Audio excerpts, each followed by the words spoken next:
Good आवाज का बंदा ना ठीक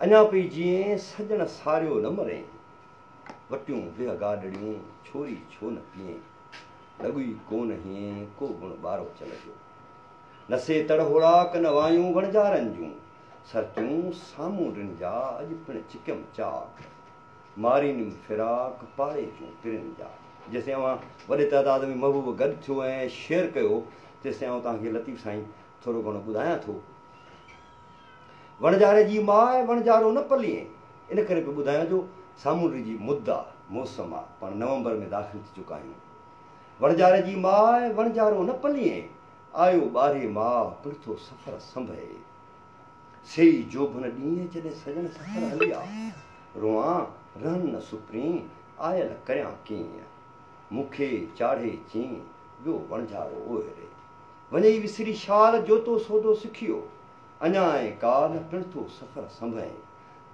सभिनी महबूबनि जा लख अहसान वॾे तइदाद में तव्हां दोस्त गॾु थी विया आहियो अव्हां जा अहसान थोरा वॾियूं महिरबानियूं अॼु असां वटि तमामु ज़बरदस्त क़िस्म जी शख़्सियत आहे सिंध जो ॾाहो मुंहिंजो त पर्सनली महबूब ऐं सिंध जे हिकिड़े तमामु वॾे पढ़े लिखे तबिके जो महबूब सभिनी सिंधियुनि जो महबूब साईं जामी चांडियो उहो अॼु असां वटि मौजूदु आहे ऐं जामी जो कहिड़ो आउं तारीफ़ करायां उनखे समूरी सिंध समूरो मुल्क ऐं दुनिया में रहंदड़ सभई सिंधी ऐं जेके सिंधियुनि खां सवाइ ॿियनि क़ौमुनि सां तालुक़ु रखंदड़ आहिनि उहे सभई जामी साईं खे सुञाणनि था चङी तरह सां अॼु जामी साईं रुॻो कोन्हे असां वटि तमामु घणियूं ॿियूं बि महबूब शख़्सियतूं आहिनि हिन पासे असांजो साईं इल्मदीन डॉक्टर इल्मदीन अंसारी साहिबु जिन बि असांजी महफ़िल में मौजूदु आहिनि उनखां पोइ असांजो महबूब दानिश्वर आहे अब्दुल लतीफ़ लिगारी ऐं असांजो ब्यूरो चीफ आहे सिंध टीवी न्यूज़ जो ज़फ़र हिकिड़ो उहो बि मौजूदु आहे मूं ते वॾा अहसान कया आहिनि साईं प्रोफेसर डॉक्टर भाई ख़ान शर पाण शहीद अल्लाह बख़्श यूनिवर्सिटी जा वाइस चांसलर आहिनि इहे सभु महबूब मूं वटि आया आहिनि ऐं मूं इहो तमामु ज़रूरी सम्झो त जामी साईं जे जेको मूं ते कुर्ब कया अथनि जेके मूं ते अहसान कया अथनि मूं फ़क़ीर वटि आया आहिनि त उनजो भरपूर फ़ाइदो वठिजे ऐं हीअ कचहरी रुॻो असां पाण ताईं महदूदु न रखूं या कचहरी अव्हां ताईं बि पहुचे सो अॼु असां जामी साईं सां लतीफ़ साईं ऐं तसौफ़ ते हिकिड़ी मुख़्तसिर कचहरी कंदासीं ऐं जामी साईं जी तबियत ख़राबु हुई उनखां पोइ अलाह साईं उन्हनि खे बाझ कई आहे किरोना जहिड़े मर्ज़ मां निकिता आहिनि ऐं उनखां पोइ वरी पंहिंजो इस्लामाबाद प्रोग्राम आहिनि उते मोटी आया आहिनि अॼु मूं ते महिरबानी कई अथनि ऐं मुंहिंजी बि तबियत ठीकु कोन्हे अॼु मूंखां पुछणु आया आहिनि सो लतीफ़ साईं चयो पाड़े वेज हुयाम तामूं मूर न पुछिया तेलाणी प्याम मोरे सर अखियुनि में यकीननि मूंखे हाणे मोरे सर अखियुनि में कोन पवंदा छो त इलाजु रुॻो मेडिकल साइंस वटि कोन्हे इलाजु महबूबनि वटि थिए थो ऐं जामी मुंहिंजो महबूब आहे उहो आयो आहे त हाणे आउं न बीमार रहंदुसि न मूंखे का बीमारी रहंदी सो अॼु पाण गुफ़्तगू कयूं था वॾे अंग में अव्हां सभई शामिलु थी विया आहियो गुज़ारिश हूंदी त पंहिंजनि पेजनि ते अव्हां पंहिंजो हिनखे अॼोकी कचहरी खां शेयर कयो त गुफ़्तगू जो आगाज़ थो करियां जामी साईं महिरबानी करे असांखे इहो ॿुधायो लतीफ़ साईं केरु आहे वॾी महिरबानी गुलाम रसूल ऐं अॼोकी कचहरी में दोस्त ॿिया वेठल आहिनि ऐं ॿिया दोस्त जेके हिते मौजूदु न आहिनि पर मुख़्तलिफ़ हंधनि तां शहरनि मां जाइनि तां असां कचहरी में शामिलु आहियूं तव्हांजी वॾी महिरबानी जो तव्हां इन कचहरी जो एतमाम बि कयो आहे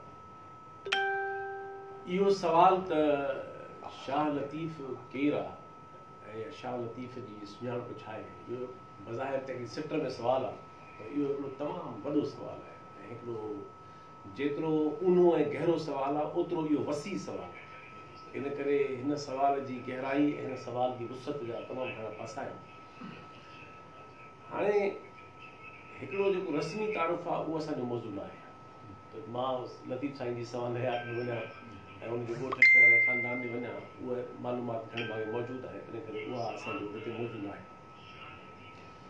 मां सम्झां थो त शाह लतीफ़ जंहिंखे हूअं माण्हू हर माण्हू पंहिंजी अखि सां ॾिसे थो, मिसाल घणो ज़मानो आम माण्हुनि जे लाइ उहो बुज़ुर्ग हो ऐं हिकिड़ो औलिया ऐं हू लतीफ़ साईं जी वफ़ात खां पोइ घणो ज़मानो हुनखे ईअं सम्झंदा आहिनि।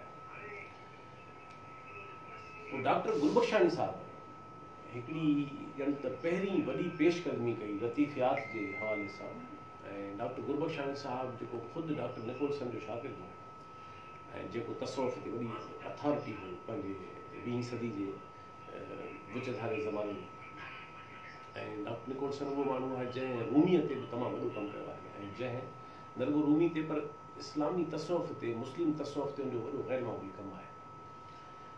त गुलबख्शानी साहब मुख़्तसर लफ़्ज़नि में लतीफ़ साईंअ खे हिकिड़े जेको रवायती तारुफ़ हो हिकिड़े औलिया ऐं बुज़ुर्ग वारो, उन मां कढी हुनखे हिकिड़े अज़ीम शाइर तौरु पेश कयो। अफ़सोस जो गुलबख्शानी साहब पंहिंजी हयातीअ में लतीफ़ साईं ते कमु मुकमल न करे सघियो ऐं 17 16 करे सघियो, ऐं पर उहो बि बुनियादु विझी वियो। हिकिड़ो लतीफ़ साईं जी जेका लतीफ़ शनासी आहे उनजी बुनियादु बीहारण में पंहिंजो बुनियादी कमु करे वियो, ऐं लतीफ़ साईं जो हिकिड़ो नओं तारुफ़ साम्हूं आयो जंहिंमें हुनखे हिकु रिवायती बुज़ुर्ग ऐं औलिया तौरु ॾिसण जे बजाए हुनखे हिकिड़े ग़ैर मामूली अज़ीम शाइर तौरु ॾिसण जी शुरूआत थी। इन ॾिस में ॿिए माण्हूअ जंहिं लतीफ़ साईंअ जो हिकिड़ो वरी बिल्कुलु मुख़्तलिफ़ ऐं नओं तारुफ़ पेश कयो सिंध जे साम्हूं, उहो साईं जी ॾाढी ॻाल्हि आहे। उहो साईं GM सैद। साईं GM सैद जॾहिं किताबु लिखियो पैगाम लतीफ़, माना इहो सम्झो त 60 जे ॾहाके जी अवाइली सालनि जी ॻाल्हि आहे। त साईं GM सैद जो किताबु पैगाम लतीफ़ जेको आहे उहो ॿिनि टिनि हवालनि सां, जेतोणीकि मां अॼुकल्ह लिखी रहियो आहियां तफ़सील सां सॼे मौज़ू ते, पर तारुफ़ करायां हुनजो लतीफ़ साईं केरु तव्हांजो सुवालु आहे। त साईं GM सैद वरी हुनखे नेशनलिज़म जे हिकिड़े लेंस सां, ऐं नेशनलिज़म ज़ाहिर आहे हिकिड़ो सेंटिमेंट जज़्बो बि आहे, हिकिड़ी रिवायत बि आहे, पर हिकिड़ो 19वीं सदीअ जो हिकिड़ो पूरो डेवलप थियल हिकिड़ो सियासी जदीद नज़रियो बि आहे। इन करे साईं GM सैद जेके तक़ाज़ाऊं हुयूं जदीद सेक्युलर नेशनलिज़म जूं, उन्हनि जे कालम में लतीफ़ साईं खे खणी आयो, ऐं जिन जिन माण्हुनि पैगाम लतीफ़ पढ़ियो हूंदो उन्हनि खे अंदाज़ो हूंदो त साईं GM सैद कंहिं इन सॼे कम में जंहिं तख़लीक़ी अंदाज़ सां ऐं जंहिं वॾे तदब्बर सां ऐं जंहिं वॾी गहराईअ सां लतीफ़ साईंअ खे उन नेशनलिज़म जे कालम में आंदो, ऐं ईअं न आहे त कोई लतीफ़ साईंअ जे रुॻो उन सुरमारी खे खयो त लतीफ़ साईं रुॻो सुरमारी में नेशनलिज़म जी ॻाल्हि थो करे, वतन जी ॻाल्हि थो करे, न। साईं GM सैद लतीफ़ साईंअ जे सभिनी सुरनि मंझां बैत, मफ़हूम, ख़्याल, किरदार, रवैया, सोचूं ऐं क़द्र इहे सभु खणी हुन पूरे नेशनलिज़म जे कालम में आंदा। ऐं उन सां गॾु ॿियो हुन कहिड़ो कमु कयो, ॿियो हुन साईं GM सैद जा जेके ओरिजिनल कंट्रीब्यूशन्स आहिनि फ़िक्री तरह, उहो कॾहिं अलॻि मौज़ू कंदासीं।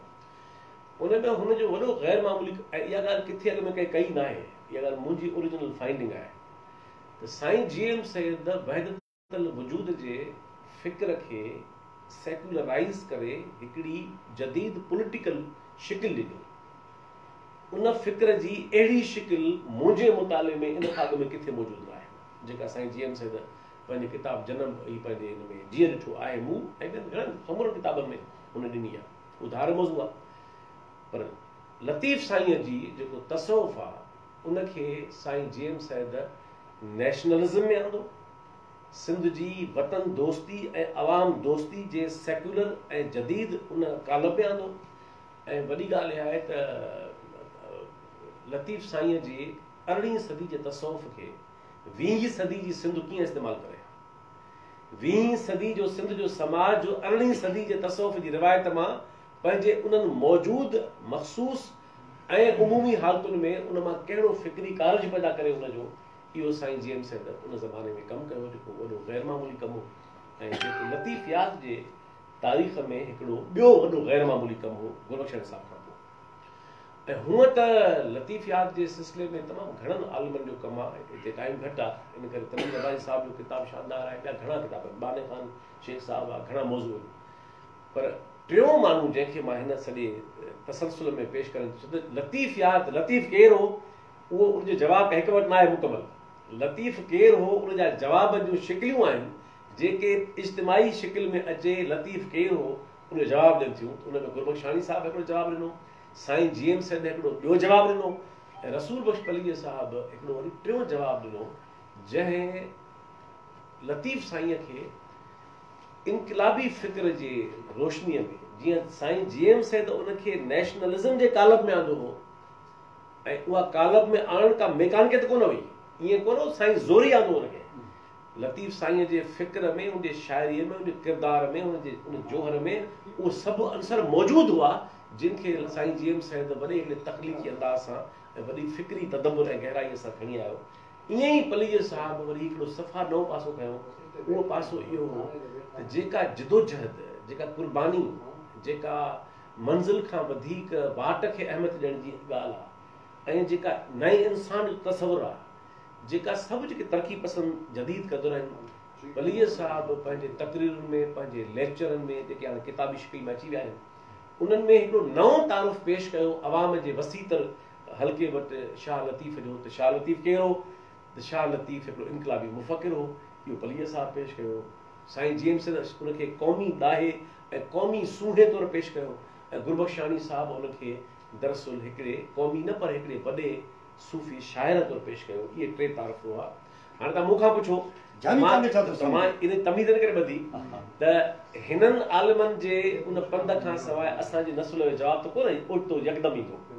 इन करे मूं इहा ॻाल्हि इन करे कई त लतीफ़ साईंअ जो इहो इहे टई तारीफ़ ग़ैर मामूली तारीफ़ आहिनि जंहिंमें ॿियनि आलिमनि जो कमु आहे। तव्हां मूंखां पुछंदव त मां चवां थो सम्झां थो त शाह लतीफ़ पंहिंजे बुनियादी जोहर में हिकिड़ो मुफ़क्किर ऐं हिकिड़ो फ़ैलसूफ़ आहे।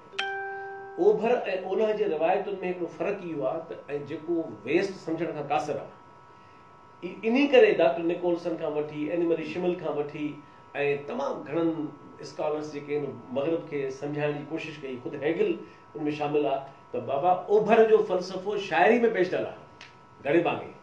जे तव्हां ओभर जे फ़लसफ़े खे नसर में तलाश कंदव ऐं अकेडमिक तलाश कंदव त पोइ तव्हांखे न मिलंदो। इन करे ओभर जो फ़लसफ़ो तव्हांखे मज़हबनि जी शिकिल में मिलंदो, ओभर जो फ़लसफ़ो तव्हांखे तसव्वुफ़ में मिलंदो, ओभर जो फ़लसफ़ो तव्हांखे मिस्टिसिज़म में मिलंदो, ओभर जो फ़लसफ़ो तव्हांखे शेरी रिवायतुनि में मिलंदो। इन करे मग़रिब जे यूनानी रिवायत जी तक़लीद करे तव्हां फ़लसफ़ो ॻोल्हींदव ओभर में त पोइ तव्हांखे फ़लसफ़ो न मिलंदो। इन करे इहो तमामु हिकिड़ो तख़लीक़ी कमु अंदाज़ हो त मां सम्झां थो उन सॼे तनाज़ुर में त शाह लतीफ़ सिंध जो ऐं पंहिंजे दौर जो ऐं दुनिया जो हिकिड़ो ग़ैर मामूली हिकिड़ो तख़लीक़ी मुफ़क्किर ऐं फ़ैलसूफ़ आहे। पर जीअं त हुनजो इज़हार जो मीडियम शाइरी आहे ऐं हुनजे फ़िक्री कालब तसव्वुफ़ जो आहे त शाह लतीफ़ बुनियादी जोहर में हिकिड़ो फ़लसफ़ी ऐं हिकिड़ो मुफ़क्किर आहे, ग़ैर मामूली जीनियस हिकिड़ो आर्टिस्ट ऐं फ़नकार आहे, हिकिड़ो शाइर आहे। पर उनजो जेको फ़िक्री कालब आहे उहो तसव्वुफ़ जो आहे, वहदतुल वजूद जो आहे ऐं हुनजो जेको फ़नी पासे खां ज़ाहिर शाइर आहे त इन करे हुनजो जमालियाती निज़ाम पंहिंजो आहे पूरो। त इन करे शाह लतीफ़ हिकिड़ो मुफ़क्किर ऐं फ़ैलसूफ़ शाइर आहे। इहो हिकिड़ो मुख़्तसिर तारुफ़ आहे मुंहिंजी तरफ़ां।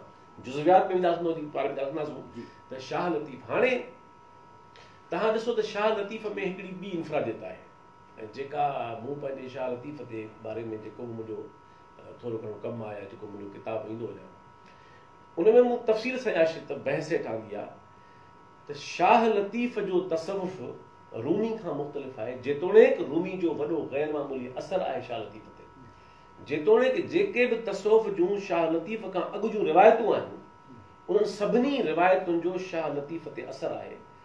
पर शाह लतीफ़ छा में मुनफ़रिद आहे दुनिया जे समूरे तसव्वुफ़ जे रिवायत जे शाइरनि मां, उहो इहो आहे। मिसाल रूमी आहे त रूमीअ जे शाइरीअ ते मुस्लिम तसव्वुफ़, वहदतुल वजूद इब्न अरबी जो ऐं शम्स तबरेज़ जो फ़िक्र, ईरानी जेको मिस्टिसिज़म आहे, छो त दरअसल ईरान जी रिवायत मुस्लमान तसव्वुफ़ अॻु जी आहे। इन करे तव्हां ॾिसंदव त जेको ईरानी मिस्टिसिज़म आहे ऐं जेको मुस्लिम मिस्टिसिज़म आहे इहे ॿई जूं मिली रूमी वटि हिकिड़ी शिकिल अख़्तियार कनि थियूं। रूमी ग़ैर मामूली आहे पर रिवायतूं सिर्फ़ु इहे आहिनि। तव्हां ईअं हाफ़िज़ खणंदव, सनाई खणंदव, अतार खणंदव, वॾो सिलसिलो आहे, जामी खणंदव, उर्फ़ी खणंदव, या तव्हां मिसाल तौर तुर्की खां वठी ऐं वेंदे ईरान ताईं, वेंदे सॼी सेंट्रल एशिया, हे जेके मुल्क आहिनि, तव्हां ॾिसंदव त शाह लतीफ़, असांजो नंढो खंडु शाह लतीफ़ छा में मुख़्तलिफ़ आहे? शाह लतीफ़ जो तसवुफ़ जी जेका मिटी ॻोहियल आहे उहा रुॻो वहतल वजूद जेको मुस्लिम तसवुफ़ जो आहे उन ताईं महदूद न आहे। उन में भक्ति तहरीक मौजूदु आहे, उन में ॿुधमत मौजूदु आहे, उन में जैनमत मौजूदु आहे, उन में सनातन धर्म मौजूदु आहे, असांजो क़दीम हिंदुस्तान जो द्राविड़ ज़माने जो। उन में जेके बि फ़िक्री रिवायतूं ईरान जूं ऐं मुस्लिम तसवुफ़ जे इराक़ ऐं शाम जे ज़माने जूं ऐं उन खां पोइ हिंदुस्तान जूं, तव्हां ॾिसंदव शाह लतीफ़ वरी हिकिड़े तख़लीक़ी अंदाज़ सां तव्हां ॾिसंदव त उन्हनि रिवायतुनि जो हिकिड़ो तख़लीक़ी इम्तिज़ाज आहे।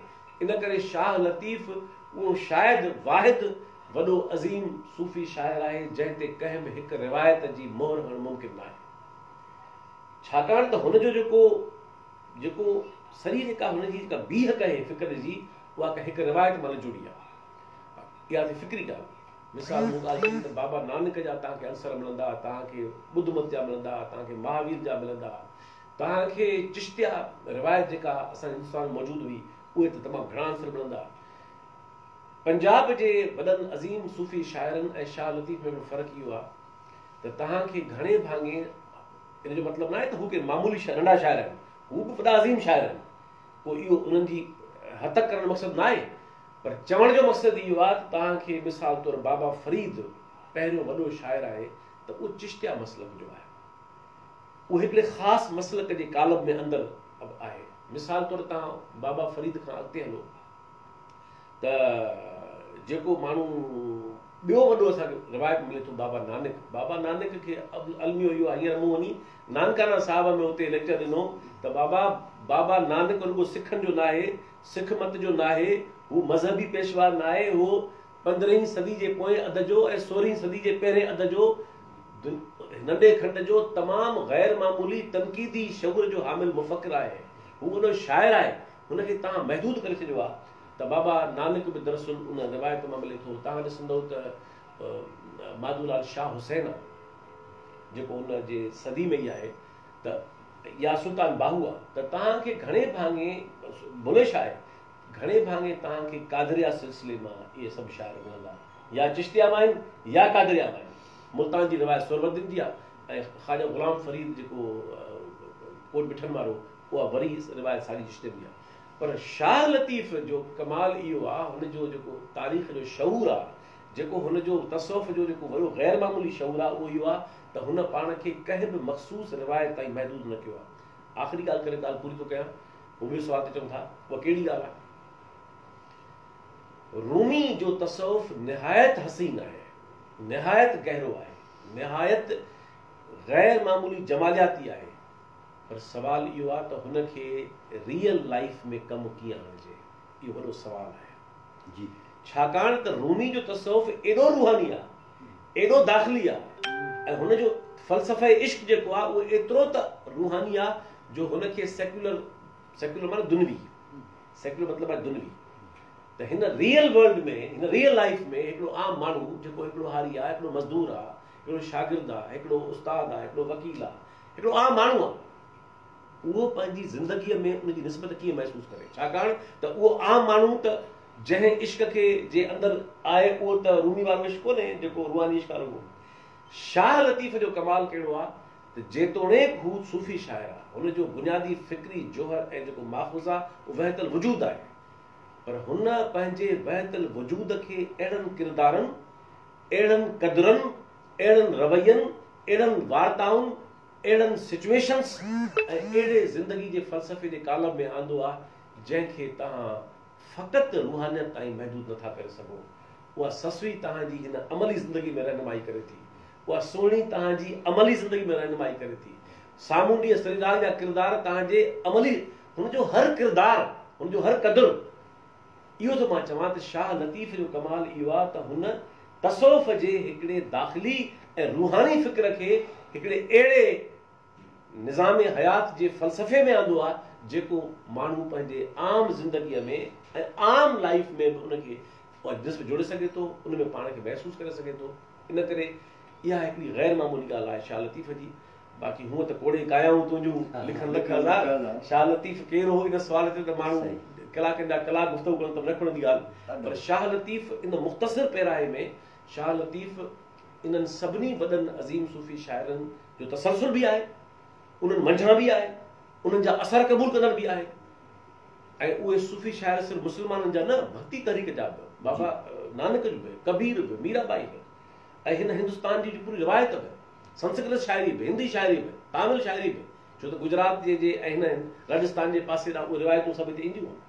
त लतीफ़ साईं इन्हनि सभिनी रिवायतुनि जो तख़लीक़ी अर्क आहे, तख़लीक़ी इम्तिज़ाज आहे, ऐं उन मज़ा हिन जेको पंहिंजो फ़लसफ़े हयात तख़लीक़ कयो आहे, उहो मां सम्झां थो त फ़क़ति चंद सूफ़ियुनि जो जे कारज जो न आहे, फ़क़ति रूहानियत जो कारज जो आहे। उहो इंसान खे पंहिंजी सियासी ज़िंदगीअ में, पंहिंजी समाजी ज़िंदगीअ में, पंहिंजी सकाफ़ती ज़िंदगीअ में, पंहिंजी इनफ़रादी ज़िंदगीअ में ऐं ज़िंदगी जे कंहिं बि रंग में उहो लतीफ़ उनजो सूंहं बणिजे थो, उनजो रहनुमा बणिजे थो। ऐं इहा जेका इनफ़राद लतीफ़ साईं जी आहे, इहा इंतिहाई गैर मामूली आहे। ॾाढो ज़बरदस्त आहे। लतीफ़ साईं मुफ़क्किर आहे, लतीफ़ साईं फ़लसफ़ी आहे, ऐं उन सां गॾोगॾु हिकिड़ी ॾाढी गैर मामूली तव्हां ॻाल्हि कई साईं जेम्स जे हवाले सां, मोहतरम रसूल बख़्श पलीजो साहिब जे हवाले सां ॾाढी गैर मामूली ॻाल्हि कई त साईं जेम्स लतीफ़ साईं पैगाम लतीफ़ जेको लिखियो उनखे मतिलबु तसव्वुफ़ खे हिकिड़ो सियासी एंगल ॾिनो, हिकिड़ी सियासी सूरत ॾियण जी कोशिशि कई, वॾी कोशिशि ऐं कामयाबु कोशिशि कई। ऐं साॻी कोशिशि जेका आहे सा पलीजो साहिब बि कई। साॻी कोशिशि असांजा मज़हबी आलिम बि कनि था। मिठाई साईं खे मज़हबी आलिम बि पंहिंजे मजलिसुनि में पढ़नि था, जिथे जिथे उहे कनि था। हाणे लतीफ़ साईं खे क़ौम परस्त बि जेको आहे सो पढ़े थो ऐं पंहिंजे हुन धारा में उनखे खणे थो। हिकिड़ो कम्युनिस्ट बि पंहिंजी धारा में उनखे खणे थो, हिकिड़ो मौलवी बि उनखे पंहिंजी धारा में खणे थो। हर माण्हू जे लाइ क़ाबिल क़बूल आहे। त लतीफ़ साईं छा आहे?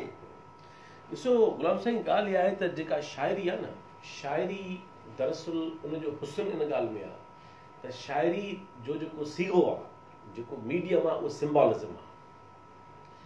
जेकॾहिं शाइरी बि सिधो इज़हार करणु लॻे हर ॻाल्हि जो, त पोइ ज़ाहिर आहे उनजो हुस्न तसव्वुफ़ में हिकिड़ी ॻाल्हि ॾाढी कमाल लिखी वेंदी आहे। उते इब्न अरबी तमामु गैर मामूली तरह तफ़सील सां लिखियो आहे। उहा हिजाब आहे, उहो पर्दो आहे। ऐं तव्हां ॾिसंदव त तसव्वुफ़ जे पूरी शाइरीअ में ऐं तसव्वुफ़ जे फ़िक्र में हिजाब ऐं परदे जी जेको हुस्न आहे, उहो उन ते वॾो तफ़सील सां शयूं लिखियल आहिनि। उन ते पाण पोइ ॻाल्हाए सघूं था त शाइरी सिम्बॉलिज़म आहे, उहा अलामत निगारी आहे। जॾहिं का शइ सिम्बॉलिक आहे त पोइ ज़ाहिर आहे त उनखे हर मकतब फ़िक्र पंहिंजे फ़िक्री रिवायत सां जुड़ण जी कोशिशि करे सघे थो। ऐं इन हक़ खे कंहिं जो इनकार त कोन कबो। मां बतौर हिकिड़े प्रोक्लेम्ड सेक्युलर तरक़ी पसंद माण्हू जे, मां कंहिं मज़हबी माण्हू खे झले कोन सघां त उहो लतीफ़ साईं मां फ़ाइदो न वठे। सवाल इहो आहे त पर हिकिड़ी ॻाल्हि मूंखे पक आहे, हिकिड़ी ॻाल्हि पक आहे, ऐं इन ॻाल्हि ते वरी तो मां कोट कयां साईं जेम्स जे किताब पैगाम लतीफ़ खे, त वहदतल वजूद जेको फ़िक्र लतीफ़ साईं वटि आहे, उनखे साईं जेम्स ने चयो आहे त जेका हीअ वहदतल शऊद जी जेका दोई आहे, त माना ख़ुदा जी ज़ात ॿी आहे ऐं सिफ़ात ॿी आहे, इहो धार शयूं। पर वहदतल वजूद चए थो न, ख़ुदा जी ज़ात बि आई आहे, उन सिफ़ात बि आई आहे। इन करे जेका वननेस आहे हिन काइनात जे अंदरि, त शाह लतीफ़ जे बारे में मूंखे इहा पक आहे त मज़हबी माण्हू उनखे इस्तेमालु त करे सघनि था, पर उनखे ग़लति इस्तेमालु था करे सघनि।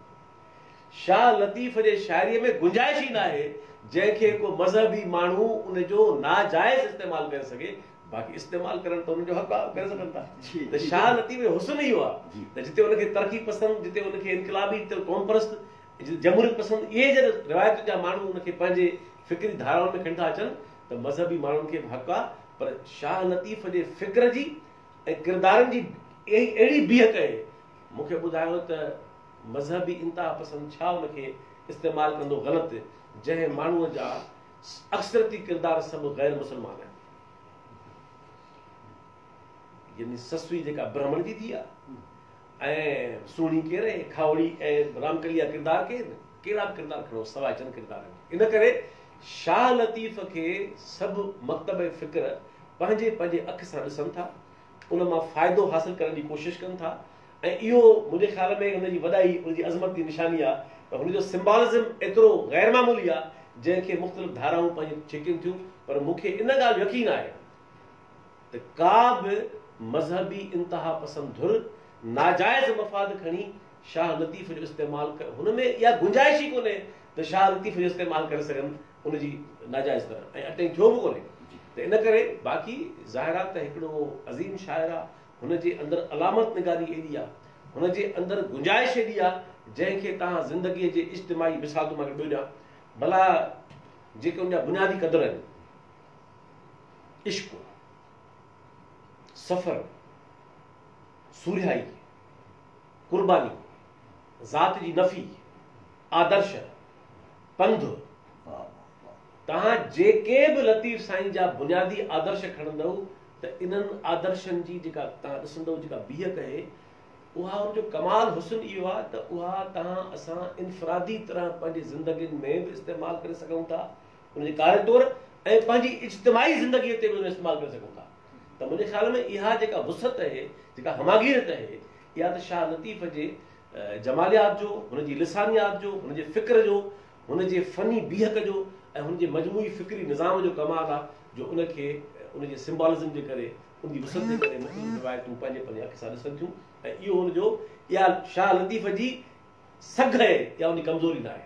यानी जे ॾाढियूं ख़ूबसूरत तव्हां ॻाल्हियूं कयूं। सूफ़ी ज़ुल्फ़ली जंहिं तसौफ़ ते लिखियो आहे, किताब हुनजो छपियो आहे, ॿियो किताब हुनजो छपाई हेठि आहे, ऐं हुनजो जेको एंगल आहे उहो तसौफ़ ऐं साइंस आहे। उन एंगल खां उहो लिखे थो। पाण सुवाल था कनि त ओभर जे इल्म मां साइंसदान, रियाज़ीदान, तबियतदान, कीमियादान, मईशतदान पैदा छो कोन थिया? हिकिड़ो त उहो सुवालु आहे, तव्हां ज़हन में रखिजो। ॿियो तव्हां हिकिड़ी ॾाढी ग़ैर मामूली ॻाल्हि कई आहे जेका मूंखे मुसलसिल दिमाग़ में लॻे थी। मिसाल तौरु असां वटि इहो सम्झ ईंदो आहे त तसौफ़ सवाइ ज़िंदगी गुज़ारण जे हिकु ख़ूबसूरत रुझान, हिकिड़े रवैये, हिकिड़े कैफ़ियत खां सवाइ ॿियो कुझु बि कोन्हे को। तव्हां सवेरे पंहिंजी गुफ़्तगू में इहो चई विया आहियो त उनखे सियासी अंदाज़ सां, जेको साईं जेम्स जो हवालो ॾिनो, ऐं तव्हां उनखे वरी रिकॉग्नाइज़ बि कयो त ॾाढो ज़बरदस्त ऐं ॾाढो फिट क़िस्म जो जेको आहे सियासी हुनजो इज़हार थियो। उन में वहदतुल वजूद जो बि तव्हां ज़िक्र कयो त उन वहदतुल वजूद खे कंहिं सियासी अंदाज़ सां पेश कयो साईं जेम्स। त छा तसौफ़ जा के सियासी पासा बि आहिनि? जेकॾहिं आहिनि त भिटाई जे पस मंज़र में उहे कहिड़ा थी सघनि था? ॾिसो, हाणे ॻाल्हि इहा आहे त फ़िक्र के जेके थियनि था, फ़िक्री रिवायतूं, उहे पंहिंजे मख़सूस दौरनि जे मख़सूस हालतुनि मां जुड़नि थियूं। मुंहिंजो न आहे ख़्यालु त को बि दुनिया जो फ़िक्र अहिड़ो आहे जेको फ़क़ति इंसान जो इख़्तिरा आहे या फ़क़ति इंसान जे अंदर जे ख़्याल मां आयो। जेतोणीकि उहो अंदर में तश्कील थिए थो, पर उहो दरअसल जेके पंहिंजा तश्कीली अंसर खणे थो, उहो पंहिंजे समाज मां खणे थो, पंहिंजे दौर मां खणे थो, पंहिंजे माण्हू जी हालतुनि मां खणे थो। इन करे जेके माण्हू सम्झनि था त उहे फ़िक्री रिवायतूं जेके ख़ालिस रूहानी ऐं दाख़िली आहिनि, मुंहिंजो ऐं असांजो, असांजी फ़िक्री रिवायत जो ख़्यालु इहो आहे त उहे बि दाख़िली बि आहिनि, पर उहे जुड़नि पंहिंजे समाज जे ख़ारिजियत मां थियूं। इन करे दुनिया जे कंहिं बि फ़िक्री रिवायत खे इहो चवणु, हिकिड़ी दीवार चीन खड़ी करणु, हिकिड़ी हद फ़ासिल पैदा करणु त बाबा ही फ़िक्र ख़ालिस दाख़िली आहे ऐं ही फ़िक्र ख़ालिस ख़ारिजी आहे। दुनिया जो हर फ़िक्र ख़ारिजी बि आहे ऐं दाख़िली बि आहे, छाकाणि त उहो इंसानी ज़िंदगीअ मां थो जनम वठे ऐं साम्हूं अचे थो। हाणे इनखे तमीद खां पहुचूं था त जेको तसौफ़ जी तव्हां ॻाल्हि कई, ॾिसो तसौफ़ जेको हाणे तसौफ़ जो जेको इस्तिलाह आहे, उहो त असां ॾिसूं था त असांखे 8वीं सदी में नज़र अचे थो। शाम में, इराक़ में, बगदाद में, माना मुस्लमान जेका दुनिया आहे, जा इब्तिदाई इलाइक़ा आहिनि, पोइ उहो असांखे मिस्र में, ऐं पोइ असांखे उंदलस में, स्पेन में, ऐं पोइ जीअं जीअं फैलिजे थो तुर्की, अॼोकी तुर्कीअ में, ईरान में, पोइ जीअं जीअं इहो ज़मानो अॻिते वधो त इन करे मुस्लमान जो तसौफ़ जेको आहे उहो त इस्तिलाही माना में हिकु ख़ासि रिवायत जो नालो आहे, पर मुस्लमाननि जे तसौफ़ जे रिवायत खां अॻु में ॿियनि मज़हबनि मां जहां बि इहे इन क़िस्म जूं मिस्टिक रिवायतूं पैदा थी चुकियूं हुयूं। इन करे मुस्लमान जो तसौफ़ का नई रिवायत कोन आई। मां मिसाल ॾियां 2 टे, उहो चवां थो तव्हांजे सुवाल जी त हीअ ज़रूरी आहे सम्झण लाइ। तव्हां ॾिसो त चीन में लाओज़ू जो फ़लसफ़ो आहे, जंहिंखे ताओज़म चइबो आहे, उहो रूहानी फ़िक्र आहे हिकिड़ो, जेतोणीकि उन में तसवर ख़ुदा जो कोन्हे, पर उहो आहे त रूहानी फ़िक्र, उहो मिस्टिक रिवायत आहे। तव्हां ॾिसो त ईरान में ज़रतश जो फ़िक्र जेको आहे, जेको दरअसल जेका वननेस ऑफ गॉड आहे, हे जेका पोलीथीज़म जी रिवायत आई, घणनि ख़ुदाउनि जी ऐं घणनि देवताउनि जी रिवायत हुई। उन में ज़रतश्त जो हिकिड़ो कमाल इहो वॾो शाइर हो, वॾो दाना हो, पंहिंजे ज़माने जो, पंहिंजो ज़माने जो मुफ़त हो। ज़रतश्त जे फ़िक्र में असां ॾिसूं था त जेका वहदतुल वजूद जी इब्तिदाई शिकिल उते असां ॾिसूं था मौजूदु आहे। तव्हां मिसाल तौरु हिंदुस्तान में अचो त हिते असां वटि जेको वैदिक जेको पूरो दौरु आहे, हाणे वैदिक आर्याई आहे या सनातन आहे, उतां आयो आहे, इहो बहस हिते न आहे, पर जेको वैदिक फॉर्म, जेको वेदनि जी शिकिल मौजूदु आहे, असां ॾिसूं था त ठीकु आहे, उनखे 8वीं सदीअ में शंकर आचार्य शिकिल त खणी ॾिनी हिकिड़े फ़िक्र जी, निज़ाम जी, पर दरअसल वेदनि में इहो तस्वर मौजूदु हो वहदतुल वजूद जो। उन खां पोइ ॾिसूं था असां त मिसाल तौरु महावीर आहे, उन में बि इहा साॻी वननेस मौजूदु आहे। तव्हां ॾिसो त गौतम जे अंदरि बि वननेस खणी न बि हुजे या महावीर में, पर उहा स्पिरिचुअलिटी, उहा जेका मिस्टिसिज़म आहे, उहा रिवायत मौजूदु आहे। यूनान जे अंदरि तव्हां ॾिसो था त यूनान जे अंदरि फ़लसफ़िन जे अंदरि बि जेके आहिनि इहे रिवायतूं, पार्मेनाइडस जी रिवायत इन क़िस्म जी आहे, ज़ीनो जी रिवायत इन क़िस्म जी आहे, ऐं उनखां पोइ पाइथागोरास जी रिवायत इन क़िस्म जी आहे।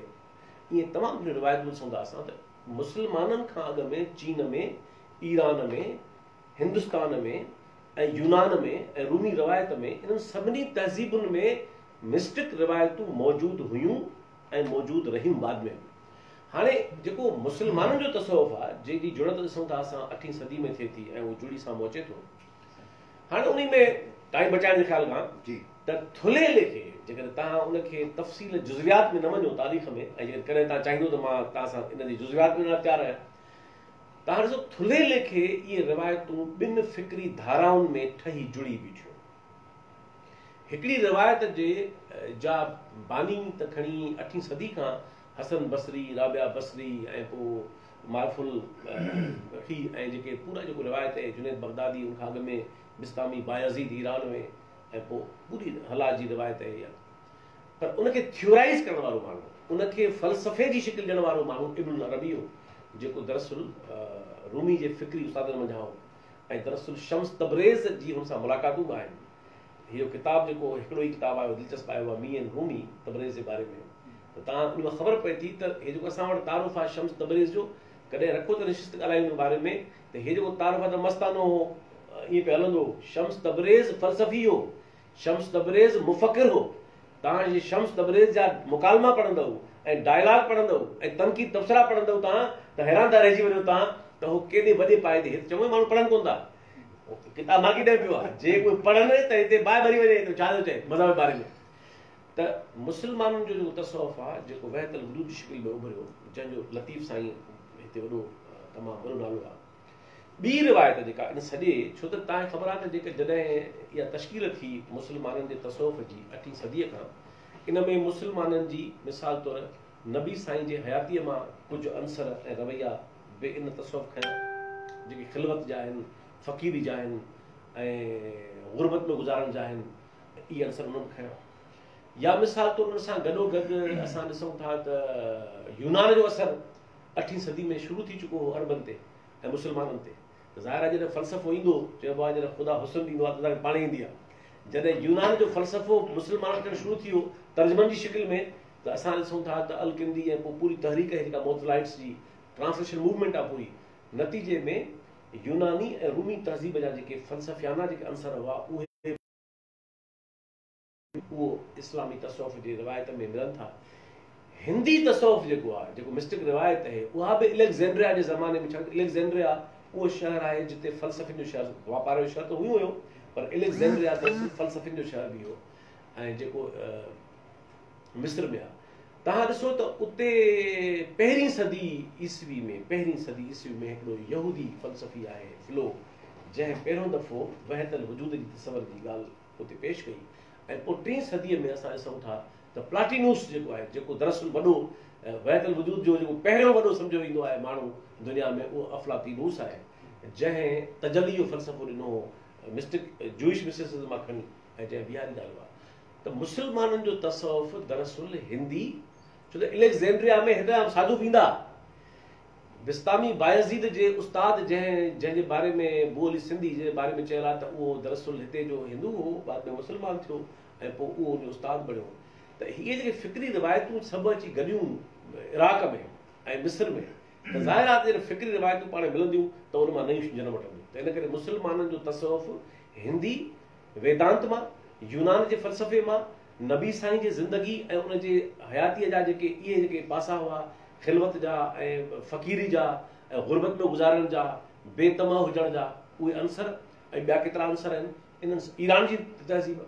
मां अक्सर चवंदो आहियां त मुस्लमाननि खे इहा ख़बर न पई त ॿिनि अज़ीम सल्तनतुनि खे फ़तह त हुननि सियासी तरह कयो, पर ईरान खां फ़तह थी पाण विया। हे जेको फ़िक्र ऐं फ़लसफ़ो इहो अरबनि त हुयो कोन, यानी तव्हां सियासी तरह त शहनशाह त ईरान जी फ़तह करे वरिती, पर जेको तव्हांखे फ़िक्री तरह फ़तह कयो ईरान, सॼो अब्बासिन जो 500 साला दौर आहे, इहो पूरो तिर्ज़े हुकूमत ईरानी आहे। 500 साला अब्बासिन जो दौरे जेको अंदाज़ सॼो ईरानी तर्ज़ आहे, छाकाणि त मुस्लमाननि कॾहिं बादशाह ॾिठी कोन हुई। हेॾे का उमवियुनि जी बादशाहत आहे, इहा बि ईरानी जेका आहे बादशाहत खां मुतासिर थी अरबनि जी एस्टेब्लिश कई। त फ़िक्र जे पासे अचूं त इहो तसव्वुफ़ी शिकिल बीठी। हाणे ॿी रिवायत इन सॼे मुस्लमाननि जा जेके मज़हबी तंग नज़र ऐं जेके कटर मज़हबी जेके आलिम सॾाईंदा पाण खे, उन्हनि हर ज़माने में मुखालफ़त कई तसव्वुफ़ की। उन्हनि हर ज़माने में सूफ़ियुनि खे काफ़िर करार ॾिनो। मिसाल इब्न तैमिया जो तव्हां जेके तनक़ीदूं पढ़ंदव, ऐं ग़ज़ाली जेतोणीकि पाण वॾो सूफ़ी आहे, पाण सूफ़ी जे इमामनि मां आहे, पर ग़ज़ाली जा जेके फ़िक्री जेके पासा आहिनि तंग नज़री वारा तव्हां ॾिसंदव त उहे तमामु सख़्तु गीर आहिनि। ऐं पोइ इहा सॼी रिवायत हलंदी हलंदी टाइम घटायूं था त अकबर जे ज़माने में तव्हां ॾिसंदो हिंदुस्तान जे अंदरि शेख अहमद सरहंदी जेको वॾो आलिम मज़हबी जेको नक्शबंदी सिलसिले मां हो, ऐं जेको नक्शबंदी तसव्वुफ़ जो मझां हीअ रिवायत 14वीं सदी में अफ़गानिस्तान में जुड़ी आहे। त उन्हीअ वरी छा कयो त उन वहदतुल वजूद जे फ़लसफ़े खे चयो त इहो इस्लामी न आहे, इहो हिंदी फ़लसफ़ो आहे, इहो रद्द ऐं बातिल आहे। इन करे हुन वहदतुल शहूद जी फ़लसफ़े जी हिकिड़ी शिकिल बीहारी, ऐं सॼो बहस छाजो आहे? बहस हिकु फ़लसफ़े नुक़्ते ते आहे। उहो नुक़्तो इहो आहे त हीअ सॼो ख़ुदा जेको आहे उहो दरअसल ख़ुदा जी ज़ात, हिन हीअ काइनात उनजी सिफ़तूं आहिनि। हाणे बहस इहो त ख़ुदा जी ज़ात ऐं उन जूं सिफ़तूं हिकु शइ आहिनि, या ख़ुदा जी ज़ात ॿी शइ आहे ऐं सिफ़तुनि जी सूरतूं ॿी शइ आहिनि। त वहदतुल शहूद चयो त न, ख़ुदा जी ज़ात ॿी शइ आहे, ऐं इहो चवण त उहे सिफ़तूं उन सां गॾु आहिनि, इहो कुफ़र आहे। इन करे वहदतुल शहूद वारनि मज़हबी रिवायत वरिती। हाणे इहा सॼी सिलसिलो जुड़ो। हाणे तव्हांजो सुवालु ॾाढो दिलचस्प आहे, जेको मां बि ॻाल्हि करे वियुसि ऐं तव्हां जंहिंजी मां ॻाल्हि कई। शाह लतीफ़ जीअं त उनजो बुनियादी फ़िक्री माख़ुज़ ऐं जोहर वहदतुल वजूद जो आहे, उहो वहदतुल शहूद जे फ़िक्र जो न आहे। माना त जंहिंखे साईं जेम्स दुई चयो आहे, माना ज़ात ॿी शइ आहे ऐं सिफ़ात ॿी शइ आहे, त हू इन फ़िक्र जो न आहे। पर शाह लतीफ़ कमाल कहिड़ो कयो आहे, जेका मूं सवेल ॻाल्हि कई। हाणे ज़ाहिर शाह लतीफ़ पोलिटिसाइज़ कोन कयो आहे। शाह लतीफ़ पंहिंजे फ़िक्र खे सेक्युलराइज़ कोन कयो आहे। शाह लतीफ़ उनखे उन महराज ते खणी वियो आहे, उनखे उहा गहराई ऐं वुसत बख़्शी आहे जंहिंमें इहा गुंजाइश पैदा करे ॾिनी हुन त जंहिंखे तव्हां अमली ज़िंदगीअ में लागू करे सघो। फ़क़ति दाख़िली ऐं रूहानी ज़िंदगी जो कारज काफ़ी न आहे तसव्वुफ़ जो। त शाह लतीफ़ पाण पोलिटिसाइज़ कोन कयो आहे। शाह लतीफ़ सिधा सियासी मौज़ू खयां ई कोन। शाह लतीफ़ पंहिंजे पूरे फ़िक्री निज़ाम में ऐं पंहिंजे क़दरुनि जे निज़ाम में इहा तख़लीक़ी गुंजाइश पैदा करे ॾिनी त जेकॾहिं को ॿियो इनखे सेक्युलराइज़ करणु चाहे, अमली ज़िंदगी सां जोड़णु चाहे, उन मंझां सुहाइप हासिलु करणु चाहे, त लतीफ़ साईं जो कमाल इहो आहे त उन राहूं ठाहे जोड़े ॾिनियूं। त साईं जेम्स जो किताबु जेको मां चवां थो बार बार, उहो उन में साईं जेम्स दरअसल उहो रहियल कमु कयो। उहो रहियल कमु कहिड़ो हो त 18वीं सदी जो तसव्वुफ़ आहे, जंहिंजी दरअसल सिधीअ रीति हिन ज़माने जी अमली ॻाल्हियुनि सां का बि निस्बत हुन कोन ठाहे ॾिनी आहे। उहे सभु किरदार आहिनि। पर साईं जेम्स चयो त बाबा साईं ॿ कम कमाल कया आहिनि ऐं उन्हनि ते लिखियो ई न वियो आहे, जेको हाणे मां लिखां पियो। उहे कहिड़ा ॿ कम आहिनि? हुन चयो त हिकिड़ो त जेको ही तसव्वुफ़ आहे, साईं उन जूं शिकिलियूं ठाहे ॾिनियूं आहिनि त अमली ज़िंदगीअ में इतलाक़ इनजो कीअं थींदो। वाह वाह। माना ही जेको तसव्वुफ़ आहे, इहो असांजी रियल लाइफ में कमु कीअं ईंदो। उन जूं नेशनलिज़म जे ख़्याल खां हुनजो बुनियादी जोग्राफी इहा ई आहे। उन में हुन शिकिलियूं ठाहे ॾिनियूं। अञा वरी ॻाल्हि कहिड़ी आहे, जेको साईं जो ओरिजिनल कंट्रीब्यूशन आहे, उहो कहिड़ो आहे? साईं थो चए त दरअसल जेको वहतल वजूद आहे उहो त ठीकु आहे, ज़ात ऐं सिफ़ात जे बहस में त हिकिड़ो मेटाफिज़िकल फ़लसफ़ियानो बहस आहे, पर इंसान ज़ात जे माना में चए थो त दरअसल टे इंसान ज़ात जा बुनियादी मसइला बि आहिनि ऐं मक़सद बि आहिनि ऐं वहतल वजूद उन्ही जे कम जो आहे। माना दुनिया जे इंसाननि जे विच में वहदत, हाणे हू वहदत कहिड़ी आहे? ज़ात ऐं सिफ़ात जी आहे जी। माना हिकिड़ो बहस ॿाहिरि निकिरे ई न पियो, सॼो बहस जेको आहे उहो थियोलॉजिकल ऐं मेटाफिज़िकल उन मां निकिरे ई न पियो त बाबा हीअ ज़ात ऐं सिफ़ात जो बहस आहे। साईं जेम्स सैद ज़ात ऐं सिफ़ात जे बहस में पढ़ण जे बजाय उनखे सेक्युलराइज़ करे उनखे रियल लाइफ में खणी आयो त दरअसल वहदत इंसानी, इंसाननि जे विच में वहदत जेका आहे इहो हिकिड़ो बुनियादी मक़सद आहे, नंबर 1। ॿियो अमन, साईं जेम्स चयो आहे त टे इंसान ज़ात जा बुनियादी मामला आहिनि, हिकिड़ो इंसाननि जी वहदत इतिहाद, ॿियो इंसाननि जो हिकिड़ो अहिड़ो आलमगीर अमन जेको उहो अमन दाख़िली बि आहे उहो ख़ारिजी बि आहे। हाणे तसौफ़ ॻाल्हि पियो करे अधु अमन जी, अंदर जे अमन जी, ॿाहिरि ज़माने में अमन न हुजे सूफ़ी सुकून में आहे, पर साईं जेम्स उनखे अंदरूनी सुकून खे ख़ारिजियत में वठी आयो ऐं उनखे शिकिल ठाहे बीहारियईं त दरअसल जेको आलमी अमन आहे उन में वहतल वजूद असांजे कम अची सघे थो, क़दुरु थो। टी ॻाल्हि त तरक़ी बनी आदम, साईं जो इस्तिलाह आहे पंहिंजो, जी तरक़ी बनी आदम, त जेका इंसानी तरक़ी आहे, हाणे तसौफ़ जो कमु तरक़ी त आहे ई कोन, तसौफ़ जो प्रोजेक्ट ई न हुयो, तसौफ़ जो फिलोसॉफिकल प्रोजेक्ट इहो आहे ई कोन। त दरअसल मां इहा ॻाल्हि थो चवणु चाहियां त हीउ जेको पैगाम लतीफ़ में ऐं जीअं ॾिठो आहे मूं में ऐं पंहिंजे ॿियनि किताबनि जी, ऐं जंहिंजो मिसाल मूं हींअर ॾिनो टियों ॾींहुं मोकिली तजवीज़ रखी त हीअ किताब सिंधूअ जी साझा में तक़रीबन 200 सुफ़्हनि जो हिकिड़ो चैप्टर आहे, चैप्टर ॿियो उहो मुकमल मज़हबनि जे इन मौज़ू ते आहे, त बजाए त उनखे किताब में बि शामिलु कयो, उनखे धारा बि शामिलु जीअं माण्हू सभु पढ़ी सघनि। दरअसल साईं जो कमाल इहो कयो आहे जेका वहतल वजूद आहे ऐं तसौफ़ आहे उनजो सियासी इतलाक़ हिननि टिनि पर्सपेक्टिव्स खां हिन ज़िंदगी ऐं ज़माने ते थी सघे थो ऐं हुन शिकिल ठाहियो बीहारियूं। हाणे उन सां माण्हू इख़्तिलाफ़ बि करे सघे थो केतिरनि ॻाल्हियुनि में, उन सां फ़र्क़ बि सोचजा आहिनि, पर इहा ॻाल्हि ज़रूरु आहे त इहो जेको इन में हिकिड़ो पासो ॿियो मां तव्हां शेयर करणु चाहियां थो, उहो कहिड़ो आहे त कॉलोनियल दौर में दरअसल साईं कल्ह रफ़ीक बि ॻाल्हि आहे मुंहिंजी हुन टियों ॾींहं ते ॻाल्हि कई पिए ऐं असांजा पाण जे जाम पिचर बहस थींदा आहिनि। ॾिसो कॉलोनियल दौर में जॾहिं हिते अंग्रेज़ आया त अंग्रेज़नि खे दिमाग़ में इहो हो त हे जेके सूफ़ी संत थींदा आहिनि सेंट, छो त क्रिश्चियनिटी में सेंट तमामु घणा आहिनि, जेतिरा पाण उलिया ओतिरा ई सेंट उते आहिनि, त हुननि खे ज़हन में इहो हूंदो हो त इहा सेंट हुड जेका आहे इहा फ़क़ति क्रिश्चियन रिवायत आहे, हुननि खे एक्सपायर ई कोन हो। हिते आया त अंग्रेज़ जॾहिं त हिननि ॾिठो त हिते बि इन क़िस्म जा माण्हू आहिनि जिन खे माण्हू ओलिया चवनि था, जिन खे माण्हू ख़सरतूं साॻियूं आहिनि, किरदारु साॻियो आहे, ॻाल्हियूं साॻियूं आहिनि, क़दुरु साॻिया आहिनि, साॻियो क़िस्म जो किस्म आहे।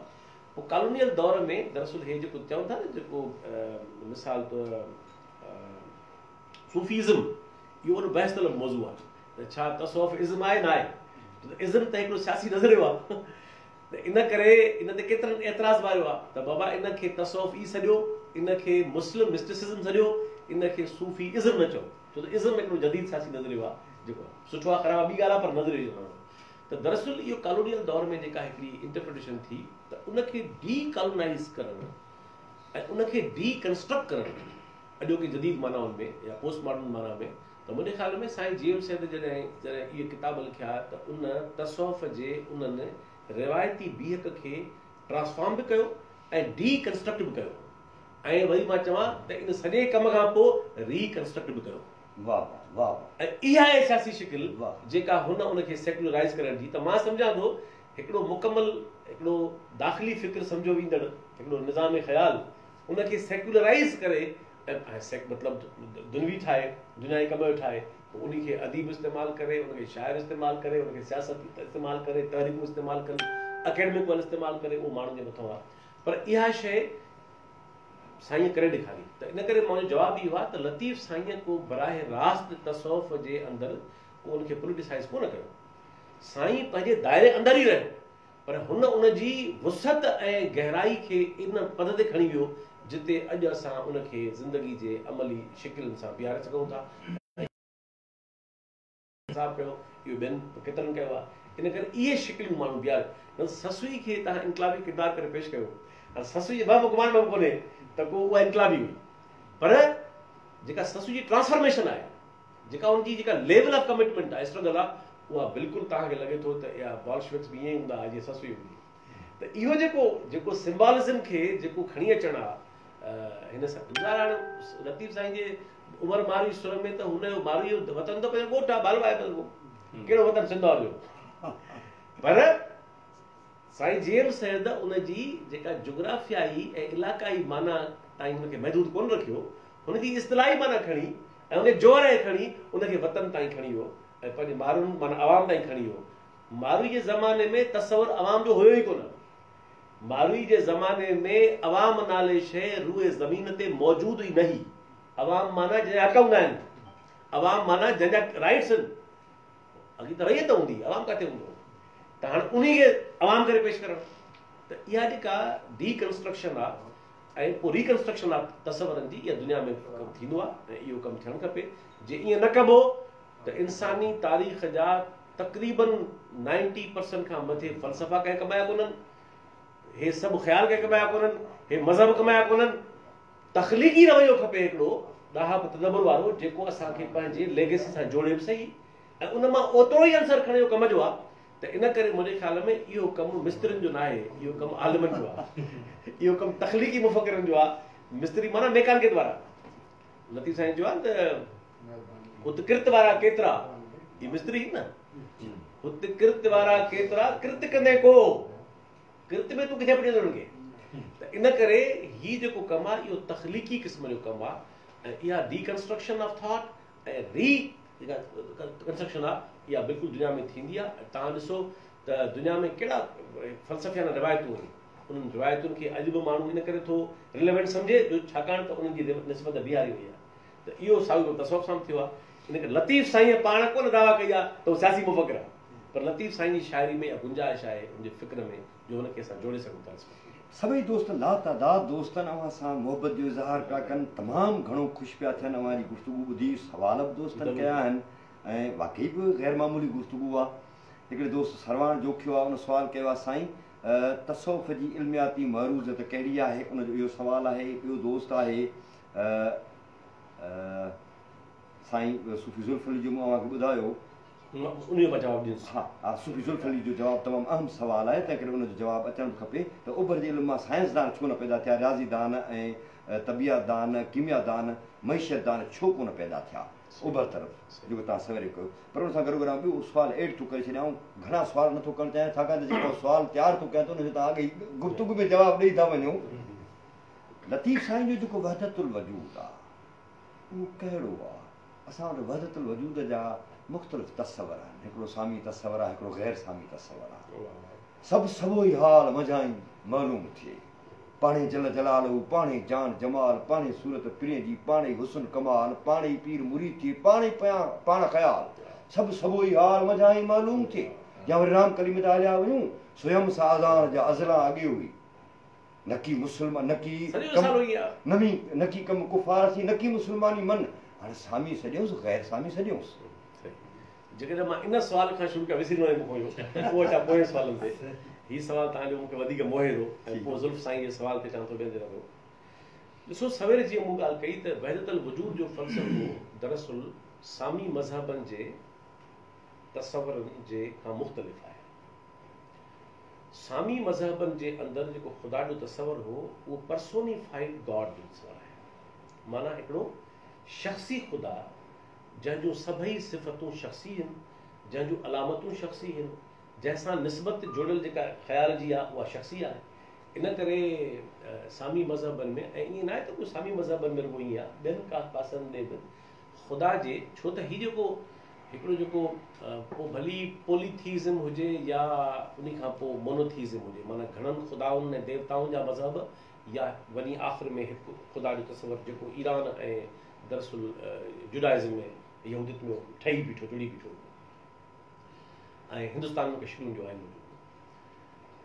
हाणे सवाल इहो आहे, अवाइली सवाल इहो आहे, पोइ त मां लतीफ़ जो जवाबु ॾेई अचां त वहदतुल वजूद जो मतिलबु ही थियो त माण्हू सम्झंदा हुआ त हीअ दुनिया, हीअ काइनात, ही इंसान, हीअ ज़िंदगी, हीअ फितरत, हे सभु मज़हर ऐं मज़ाहिर, हे सभु शिकलियूं ऐं वजूद, इहे मख़लूक आहिनि ऐं उन्हनि खे हिकिड़े ख़ासि मक़सद तहत तख़लीक़ कयो वियो आहे ऐं ख़ुदा जी ज़ात अञा ॿी आहे ऐं उन्हनि खां ॿाहिरि आहे। इन करे ख़ुदा जी ज़ात ॿी शइ आहे ऐं हीअ मख़लूक ॿी शइ आहे। ओके, माना त मख़लूक खे हीअ सॼी काइनात मख़लूक आहे, हीअ सॼी काइनात मख़लूक जी शिकिल आहे ऐं ख़ुदा ख़ालिक़ आहे। इहे सामी मज़हब तस्वर आहे।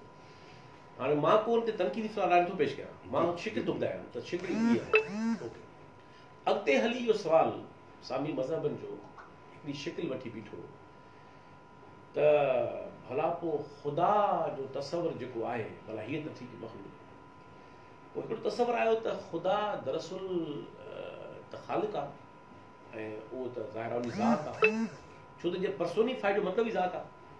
जॾहिं पर्सोनिफाइड आहे त मतिलबु ई ज़ात आहे।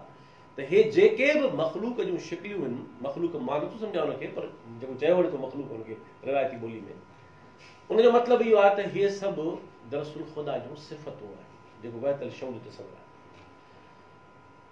वहतल वजूद छा चयो? उन चयो त सो ही सो हू सो अजल सो अला, ही जेको कुझु बि आहे उन आहे, का हिन में ॿ वजूद न आहिनि ऐं ख़ुदा खां हीअ हुनजी जेका हीअ काइनात जी शिकिलियूं आहिनि, मख़लूक जी चवंदा, इहा धार शइ न आहे। दरअसल इहा उहा हू पाण ई आहे। इन करे वहतल वजूद में हिसाब किताब कोन्हे। हे मक़बूल छो थियो? हे जो मज़हब जे साम्हूं घणो मक़बूल थियो, उन सबबु छा हो? फ़क़ीर माण्हू जिन वटि न लश्कर, न उन वटि हथियार, न उन वटि राज, न उन वटि मतिलबु मुनज़िम क़ुवतूं, अहिड़ा फ़क़ीर सिफ़त माण्हू जिन वटि रुॻो जगतारा हथ में, साज़ हथ में, शाइरी हथ में ऐं पंहिंजूं गोदरियूं पाए पिया हलनि, पंहिंजा फ़क़ीराना, आख़िर उहे बादशाहनि खां वधीक छो मक़बूल थिया? बहलूल दाना जो ज़मानो बगदाद में हारून रशीद जो ज़मानो आहे। ॿुधो मस्तानो माण्हू, ऐं हारून जी घरवारी ज़ुबैदा उहा हुनजी मुरीदानी आहे। बादशाह बदो ऐं हारून जेको अकुली रिवायत सां जुड़ियल आहे, मोतलाइट हो। हारून जेको आहे उहो रुॻो ख़लीफ़ो न हो, दानिश्वर बि हो पंहिंजे ज़माने बगदाद जो। त सवाल इहो आहे त हीउ जेको माण्हू आहे, उन सबबु इहो हो त हिननि ख़ुदा जी ज़ात खे एॾो हसीन करे पेश कयो, ज़ात खे न तसवर खे, यानी हुननि ख़ुदा खे ज़ात करे पेश कोन कयो, हुननि ख़ुदा खे हिकिड़ो काइनात गीत करे छॾियो। नंबर हिकिड़ी ॻाल्हि आहे, माना ख़ुदा खे ज़ात जी तसवर मां खणी उनखे काइनात गीत करे छॾियो। ख़ुदा सॼी काइनात पाण आहे। हिन काइनात ऐं ख़ुदा में को फ़र्क़ु न आहे, इहो हू सभु पाण आहे।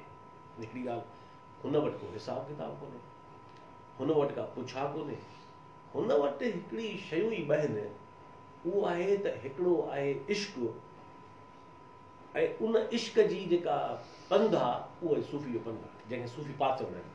सूफ़ी पात छा आहे? सूफ़ी पात दरअसल उहो उनजे इश्क जो पंध आहे।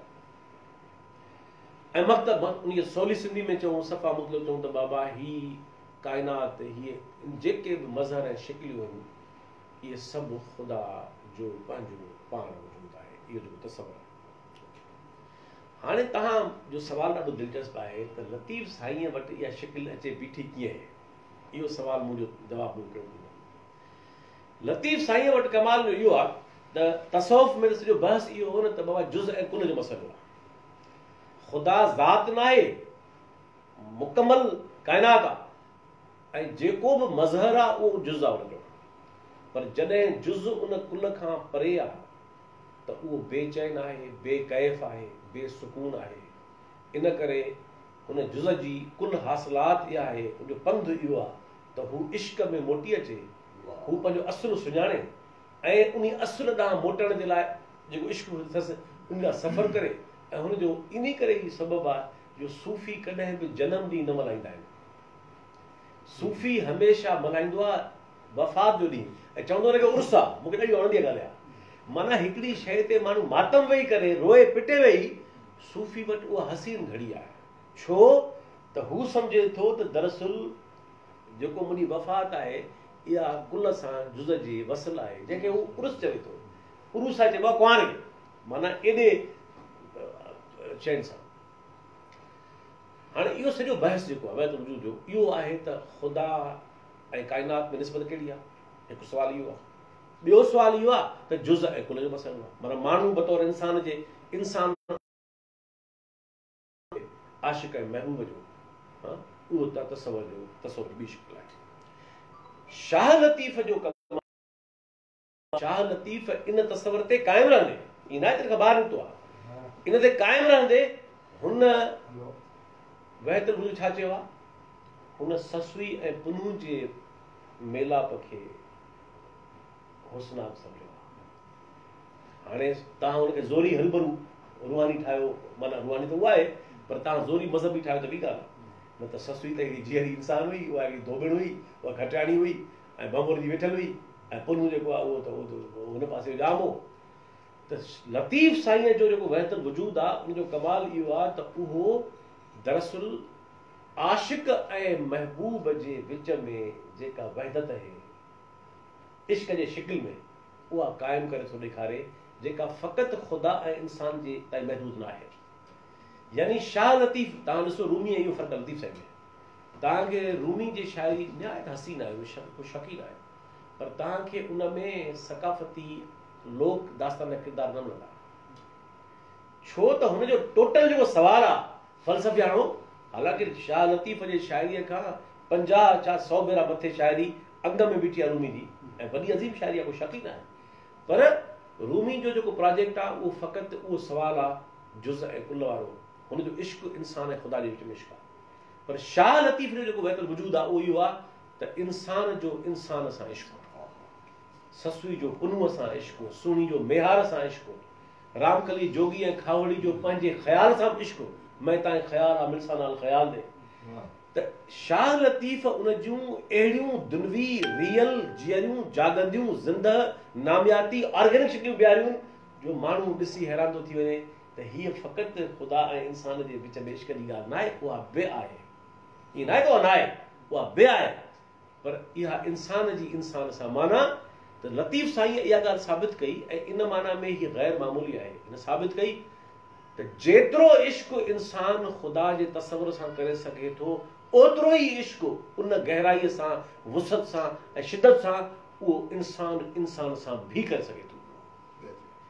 त इहा जेका वहदत वजूद आहे, माना ॿ वजूद आहिनि, आशिक़ अलॻि वजूद आहे ऐं महबूब अलॻि वजूद आहे, इश्क उन्हनि खे ट्रांसफॉर्म करे हिकु वहदत में पोए थो, इहो लतीफ़ इश्क। ज़बरदस्त ज़बरदस्त, ॾाढो ग़ैर मामूली ॻाल्हि आहे, ऐं कचहरी में मज़ो एतिरो पियो चइजे थो त सॼी राति वेठा सुवाल खिचनि, ऐं सॼी राति मुंहिंजे लाइ कुझु हैरानगी जूं ॻाल्हियूं आहिनि, कुझु हैरत में विझंदड़ ॻाल्हियूं आहिनि। हुसैन बिन मंसूर हिलाज अन हक़ जो तव्हांजा ॻाल्हाइण घुरो था, वो जेको ज़ुल्फ़ साईं जो सवाल, साईं बिस्मिल्लाह ज़ुल्फ़ साईं जो सवाल इहो हो त साइंस उभर ॾांहुं साइंसी इल्म छो न छो न।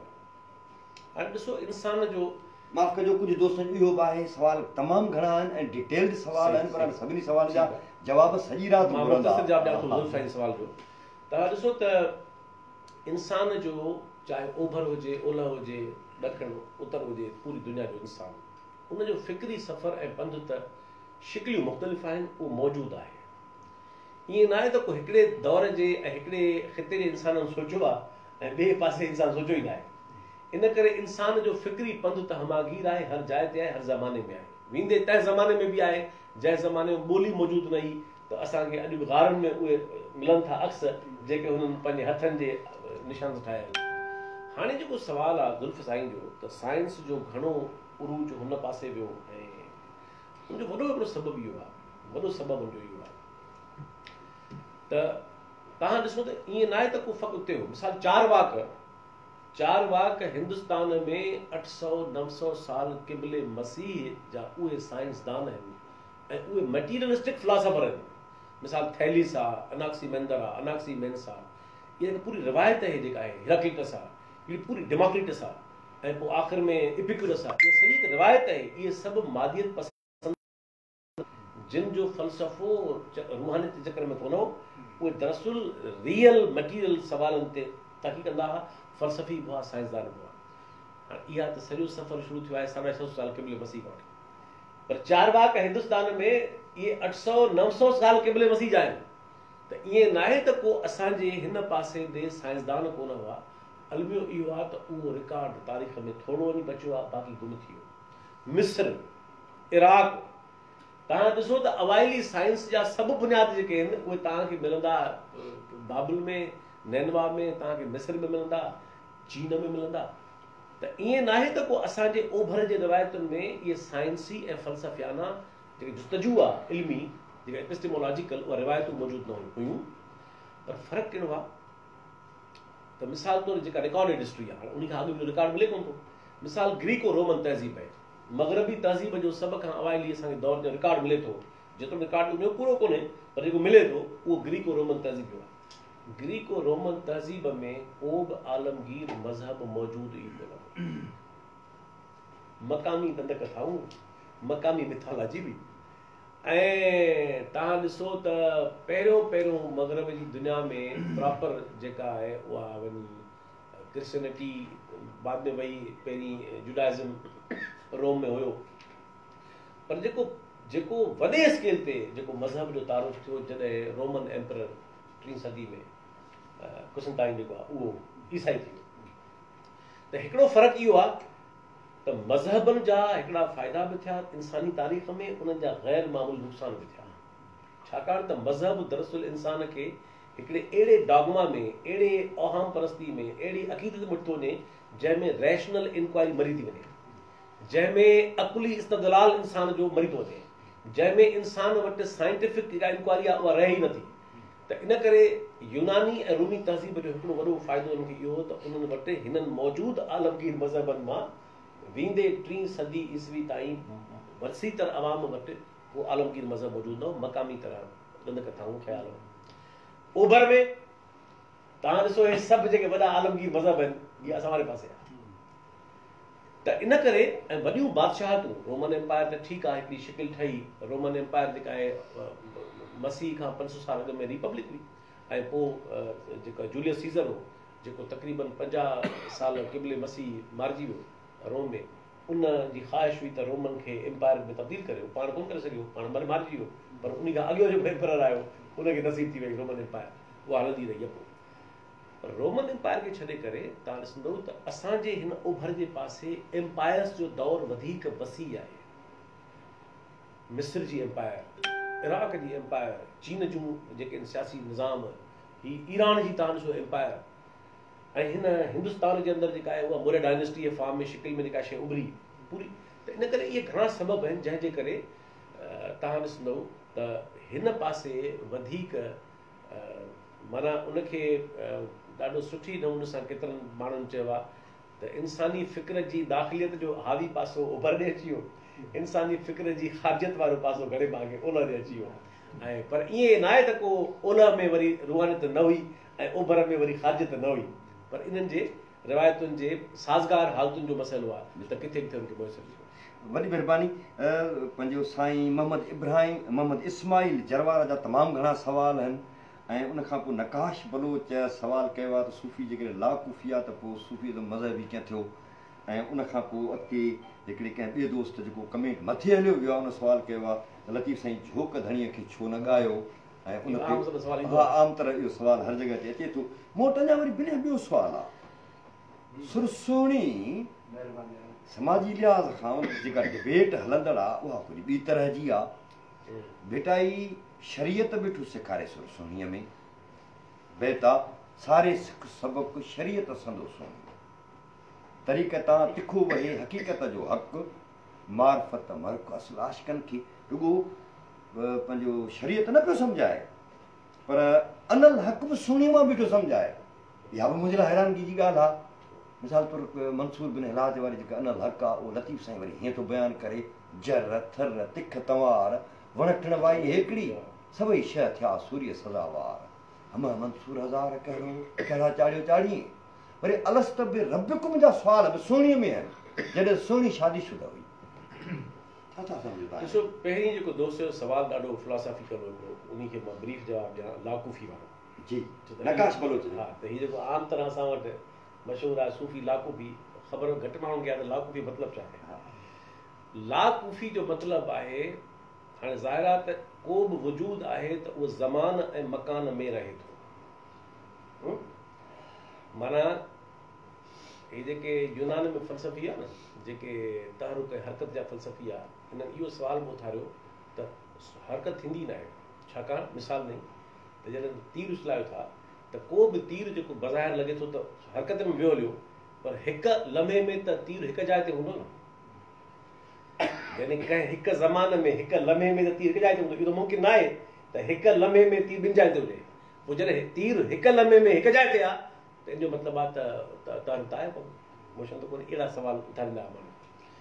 पर बहरहाल सादी ॻाल्हि कयूं अवामी अंदाज़ सां त वजूद जी जेका बीहक आहे उहा ज़मान ऐं मकान में आहे। हाणे जेको सूफ़ी आहे उहो ज़मान खां त लातालुक़ पहिरीं थिए थो, यानी हुनजो पहिरियों इम्तिहान जेको आहे उहो इहो आहे त हू ज़मान खां पाण खे बेनियाज़ करे थो, माहौल खां, बंदिशुनि खां, क़दरनि जे निज़ाम खां, फैमिली खां, बचनि ॿारनि खां, घर खां, रियासत खां, समाज खां। हू पहिरीं त पाण खे लिबरेट करे थो ज़मान खां। लाकूफ़ी कहिड़ा? लाकूफ़ी उहा जेको पाण खे मकान खां बि लिबरेट करे थो।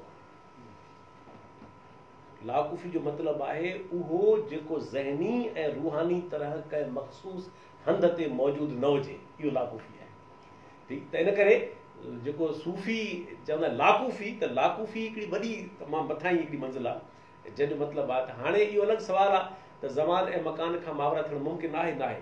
ख़ारिजी माना में मुमकिन न आहे, पर एहसासाती माना में, वजदानी माना में, तख़युल जे माना में, तफ़कुर जे माना में बिल्कुलु ज़मान ऐं मकान खां मावरणु मुमकिन आहे। छाकाणि त ही जेको त इन करे माण्हू भुलिजी करे थो, चए थो बाबा ज़मान ऐं मकान खां ॿाहिरि माण्हू काॾे वेंदो, त ख़ारिजी माना थी न। पर माण्हू पंहिंजे दाख़िली माना में, मिसाल तौरु वजदानी कैफ़ियत आहे, वजदानी कैफ़ियत में माण्हू वक़्ती तरह बिल्कुलु ज़मान ऐं मकान खां मावरा थी वञे थो। हाणे जेको तव्हांजो सुवाल साईं, जेको तव्हांजो सुवाल हो, मां पहिरीं ॻाल्हि हिकिड़ी वाज़े कयां त शाइरीअ खे पढ़ण जा हिकिड़ा आदाब आहिनि, ऐं वरी सूफ़ियानी शाइरीअ खे पढ़ण जा मज़ीद आदाब आहिनि।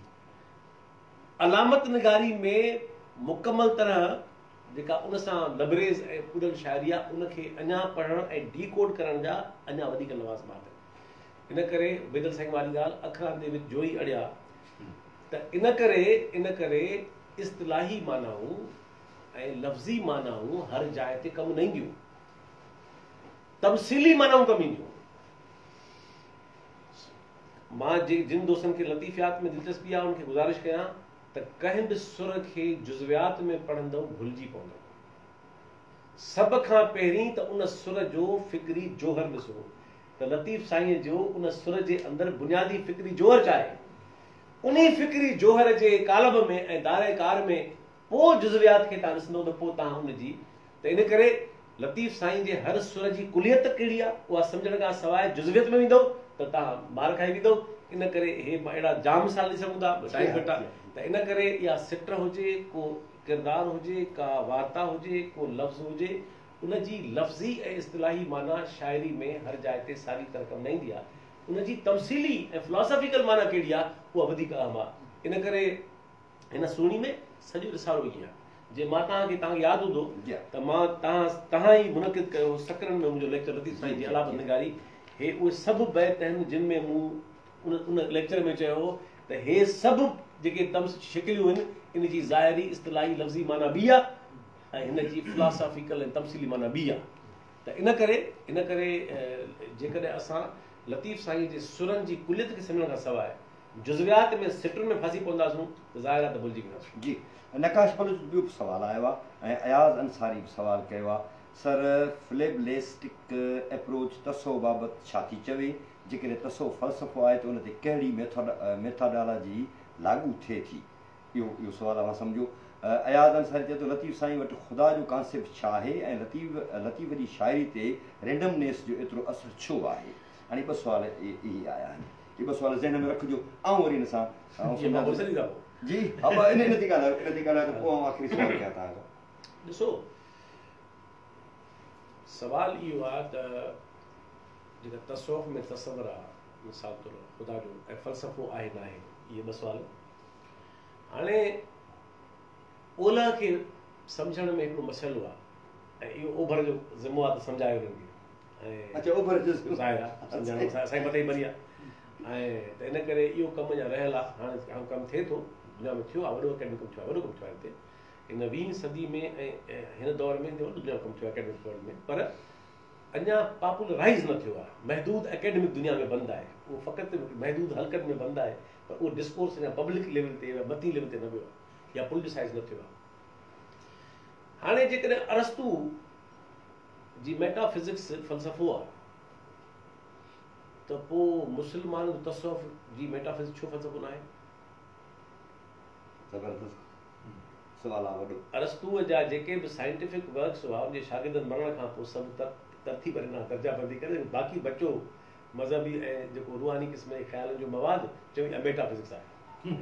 बाक़ी सॼी फिज़िक्स आहे, बाक़ी मेटाफिज़िक्स आहे। हालांकि अरस्तूअ पाण शरीफ़ माण्हूअ ज़िंदगी में इहो इस्तिलाह इस्तेमालु कयो ई कोन हो मेटा। पर जे अरस्तू जी माबादिल तबैयात बि फ़लसफ़ो आहे, जे पाइथागोरास जी माबादिल तबैयात बि फ़लसफ़ो आहे, ऐं जे पार्मेनाइडस ऐं ॿियनि केतिरनि फ़लसफ़ियुनि जी रिवायतूं जेके आहिनि ऐं स्टॉइक्स जो फ़लसफ़ो आहे उहो बि फ़लसफ़ो आहे, त पोइ लाओज़ू छो फ़लसफ़ी न आहे? पोइ गौतम छो फ़लसफ़ी न आहे? महावीर छो फ़लसफ़ी न आहे? पोइ इब्न अरबी छो फ़लसफ़ी न आहे? त इन करे मां सम्झां थो त हीअ जेका फ़लसफ़े जी जेका मौजूदु बीहक दुनिया में आहे यूरोसेंट्रिक आहे, या फ़क़ति मग़रब जे मख़सूस कालब जी डेफिनेशन आहे। इन करे मां एप्रिशिएट कंदो आहियां बर्ट्रैंड रसल जी इन ॻाल्हि खे त हुन पंहिंजे किताब ते नालो रखियो हिस्ट्री ऑफ वेस्टर्न फिलॉसफी। हुन खे इहो इदराक हो त जेको कुझु लिखां पियो यूनान खां वठी हेसि ताईं इहो मग़रब जो फ़लसफ़ो आहे, इहो दुनिया जो फ़लसफ़ो न आहे। त इन करे मां चवां थो त तसव्वुफ़ ऐं मिस्टिसिज़म उहो सही आहे ग़लति आहे ॿियो सुवाल आहे, उहो उन में कहिड़ा मसइला आहिनि ॿियो सुवाल आहे। मेटाफिज़िक्स जे बारे में मूंखे जेके एतिराज़ हूंदा तव्हां अंदाज़ो हूंदो केतिरा हूंदा बतौर हिकिड़ी मटीरियलिस्ट जे। इन करे मेटाफिज़िक्स ते न खां चोटीअ ताईं असांखे एतिराज़ आहिनि, पर इहा ॻाल्हि मञिबी त उहो आहे फ़लसफ़ो। पोइ इहो मञी उन सां इख़्तिलाफ़ रखबा, उनजे अंदरि लहिबो, उन में केतिरनि ॻाल्हियुनि खे पसंदि कबो न पसंदि कबो। त इन करे जेके ही ओभर जूं जेके रिवायतूं आहिनि ओरिएंटल उन्हनि खे फ़लसफ़ो ई चइबो। इन करे तसव्वुफ़ बि हिकिड़ी फ़लसफ़ियाना शिकिल आहे ऐं मेटाफिज़िकल शिकिल आहे। जेको तव्हांजो दोस्त जो सुवाल हो लतीफ़ साईं जे हवाले सां हिन में, त लतीफ़ साईं वटि तसव्वुर ख़ुदा जो कीअं आहे, ईअं न? जी लतीफ़ साईं वटि ख़ुदा जो कॉन्सेप्ट छा आहे ऐं लतीफ़ जी शाइरी ते रैंडमनेस जो एतिरो असरु छो आहे? हाणे पहिरियों सुवाल जो जवाबु इहो आहे त ताज़ो साईं इब्राहिम पंवर साहिब जो किताबु कंपाइल कयो, उनजो मुहाग लिखियो, मां उन में इहा ॻाल्हि मुहाग में लिखी, तव्हांखे ख़बर आहे त उन में मूं इहा ॻाल्हि लिखी त लतीफ़ साईं समेत दुनिया जे सभिनी वॾनि सूफ़ी शाइरनि जे शाइरीअ में इहो फ़िक्री तज़ाद मौजूदु आहे त हू अक्सरती पासे में तसवर वहदल वजूदी आहे, पर साॻी शाइरीअ में वरी तसवर वहदल शहूदी बि आहे ऐं सामी तसवर मौजूदु आहे। ईअं न आहे त पोइ हिननि शाइरनि में लतीफ़ साईं खां वठी रूमीअ खां वठी उन्हनि जे अक्सरती हावी पासे ते तसवर ख़ुदा जो वहदल वजूदी आहे, पर पर्सोनिफाइड जेको ख़ुदा जो तसवर आहे सामी मज़हबनि जो उहो बि उन में बैक वक़्तु मौजूदु आहे। ऐं इन में को अजब जी ॻाल्हि कोन्हे, सम्झण जी ॻाल्हि आहे। मां सम्झां थो शौरी हालतुनि में चयल बहितर हिकिड़ियुनि मानाउनि में, वजदानी कैफ़ियतुनि में चयल बहितर ॿियनि मानाउनि में, इन करे ज़ाहिर आहे कैफ़ियत जा मक़ाम आहिनि, पर उन में इहे ॿई शयूं मौजूदु आहिनि। इन करे लतीफ़ साईं में बि ऐं लतीफ़ साईं वांगुरु सभिनी वॾनि अज़ीम सूफ़ी शाइरनि में ख़ुदा जो तसवर सामी मज़हबनि वारो बि मौजूदु आहे, पर्सोनिफाइड बि मौजूदु आहे ऐं बहितर तसवर हावी तसवर आहे। ज़बरदस्त, ॾाढो सुठो आख़िरी सुवालु आहे। अव्हांखे वञिणो बि आहे, अव्हां मसरूफ़ आहियो, तव्हांजी महिरबानी आहे जो तव्हां मूं वटि आया आहियो। हिकिड़ो त बैत पढ़ी वञा, मूंखां विसरी वेंदो, कई काम कापड़ी था अहिड़ी रवश रो न का दिलि दोज़ कॾे न की बिश्त घुरनि, न को कमु कुफ़ारसी न की मुस्लमानी मन। उभा ईअं चवनि त प्री कजो पंहिंजो, इहो प्री अलाए कहिड़ो हो जंहिंखे कुफर जी बि ज़रूरत कान्हे, मुस्लमानी जी बि ज़रूरत कान्हे, दोज़क बिश्त जी बि ज़रूरत कान्हे। अलाए कहिड़ो प्री मूंखे सम्झ में नथो अचे, अव्हां खां सम्झणु चाहींदुसि। इहो हिकिड़ो सुवालु आहे। ॿियो जेको सुवालु आहे उहो इहो आहे त लतीफ़ साईं मूंखे सम्झ में नथो अचे त लतीफ़ साईं जा 7 सूर्य 10 ॾातार 7 क्वीन्स ऑफ लतीफ़ 7 सूरमियूं सामूंडी में था वञूं त ॾिठी ॾियारी जहिड़ा बैत लॻा पिया आहिनि सामूंडियुनि सर संभाया वर विझो वंज खे रोए वणजारी मारी दई मारी पिरिया सूर पिरनि जा जल जाटू न ॾे ॾिया न मोहे नॉन मुस्लिम कैरेक्टर गाना रामकली में था वञूं त नॉन मुस्लिम कैरेक्टर उनखां सवाइ जी न पियो सघे हमरा माना हीअ उहा हस्ती आहे जेको मतिलबु उन्हनि सन्यासियुनि कापड़ियुनि जोगियुनि खां सवाइ जी नथो सघां जुज़ वञायो जोगी कुलसिया आहिनि कम आसन लाकूफ़ी आहे लाकूफ़ी जी इन सिट खां मथे डेफिनेशन मुमकिन ई न आहे त आसन जिन अदम आउन जे दी न हुननि जो आसन कंहिं में आहे अदम में आहे ना इहो लाकूफ़ी आहे माना ना में हू जेके उन खां सवाइ जी नथो सघां इहो लाकूफ़ी आहे कैरेक्टर अक्सरती मेजॉरिटी में जेके कैरेक्टर आहिनि उहे नॉन मुस्लिम आहिनि नॉन मुस्लिम जो मक़सदु हिंदू न आहे नॉन मुस्लिम चवां ऐं लफ़्ज़ जो इस्तेमालु कयां प्री केरा जंहिंजे लाइ कुफार सां मुंहिंजो वास्तो कोन्हे मुस्लमानी सां मुंहिंजो वास्तो कोन्हे को दोज़ख बि नथो खपे जनम बि नथो खपे मूंखे प्रिय रुगो पंहिंजो करे इहो माना इहो तव्हां चओ था त शाइर पंहिंजी हिकिड़े विजद में अची के ॻाल्हियूं कनि था पर हीअ त वरी सिधो सो बाक़ाइदे नालो खणी चयो पियो वञे माना वजदान जी बि उहा शौरी कैफ़ियत आहे सफ़ा हूअ कैफ़ियत कोन्हे जेका मजज़ूब माण्हू थी वञे अलाए छा चई वञे सिधो सो ज़िक्र पियो थिए नॉन मुस्लिम कैरेक्टर हीउ जेको मूं बैत पढ़ियो ऐं टियों नुक़्तो अलाह करे अव्हांखे यादि बि इहे टियों नुक़्तो इहो आहे त तसौफ़ ऐं ख़ुदि फ़िक्रे लतीफ़ जो समाजी कार्य कहिड़ो आहे आख़िरी सुवालु आहे ऐं सुवाल दोस्तनि जा तमामु घणा आहिनि पर आख़िरी सुवाल अव्हांखे वञिणो आहे अलाह हाणे जेको तव्हांजे सुवाल जो जेको पहिरियों पासो बाक़ी मूंखां ॿिस्तरी शयूं ईंदियूं ऐं सुवाल घणा थी विया तव्हां पहिरीं ॻाल्हि मिसाल कई हिकिड़ी त सामूंडी जे वञण खां सफ़र ते त दिलचस्प ॻाल्हि इहा आहे त सामूंडी छा था महसूसु कनि उहो लतीफ़ जो मौज़ू ई न आहे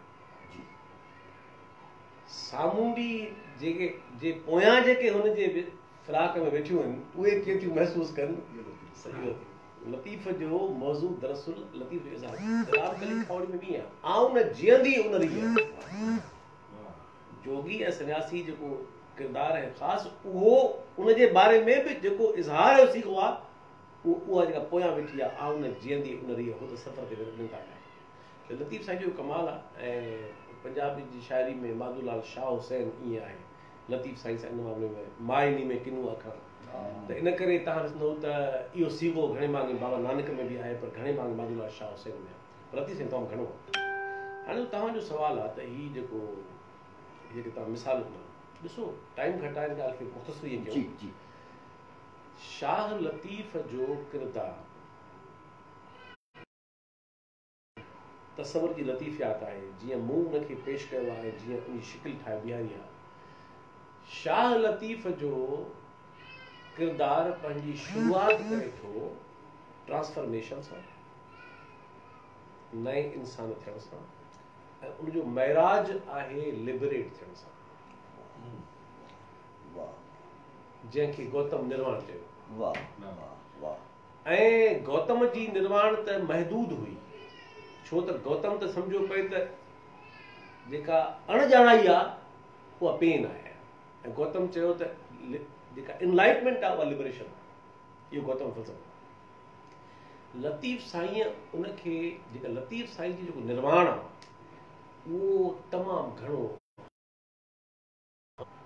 उहा निर्वाण मज़हबनि जे तफ़री खां बि आहे उहो नस्लनि ऐं रंगनि खां बि आहे उहो ज़मान ऐं मकान खां बि आहे उहो ख़ारिज खां बि आहे तव्हां निस्बतूं जोड़ींदा वञो तव्हां ऐं किरदारु खणंदा वञो तव्हांखे मां शिकिलियूं ठाहे ॾेखारींदुसि उनजूं त हर सुर में उहे निर्माण कीअं आहे कहिड़ी फॉर्म में आहे त इन करे अल्टीमेट जेको महराज आहे जेको लतीफ़ साईं जो को बि किरदारु मंज़िल नथो माणे निर्वाण माणे थो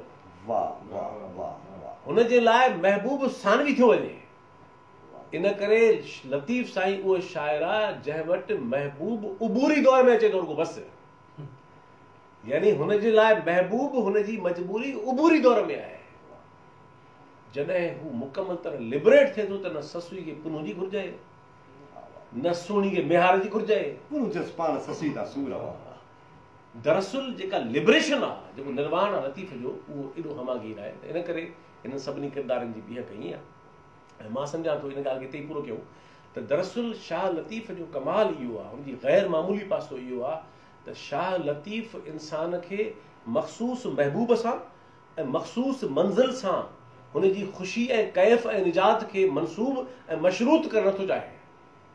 शाह लतीफ़ हुनजी निजात ऐं निर्वाण खे, हुनजी लिबरेशन खे एॾो हमागीर थो करे छॾे जो उहो नओं इंसान पंहिंजो पाण खे ॻोल्हे थो लहे। आम माण्हू मां ट्रांसफॉर्म थी हिकिड़े नए इंसान खां सफ़र शुरू कयो हुन, ऐं आख़िर में वञी उहो दरअसल हिकिड़ी अहिड़ी, इन करे मां चवंदो आहियां त दरअसल लतीफ़ साईं जे शाइरीअ में तरतीब सही ग़लति आहे। लतीफ़ साईं जे शाइरी जा रिसाले जा आख़िरी सुर हुअणु खपनि रामकलीअ खां वठी, छाकाणि त उहा जेका निर्वाण ऐं जेका लिबरेशन आहे उहा हर सुर में आहे, पर जेको उनजो महराज आहे उहो ॿिनि सुरनि में आहे। त इन करे लतीफ़ साईं जो किरदारु, इन करे लतीफ़ साईं जो किरदारु अजब आहे, ज़ाहिरी माना में कुझु माणे कोन थो, ऐं एतिरो ड्राप सरखंड जिनी साण आउन चवंदी उन रीह। दोस्तनि जा सवाल त पिया ईंदा, त ॻाल्हियूं खुलंदी कोन। तव्हांजी वॾी महिरबानी दोस्तनि जी, त हुननि दिलचस्पी वरिती। वरी इहे निशिस्तूं जीअं दोस्तनि खे इंट्रस्ट आहे त पाण कंदा रहंदासीं हुन में, ऐं ज़ाहिर आहे त मौज़ू उकलाइण जो ई न आहे हिकिड़े निशिस्त में, इन करे तव्हां वरी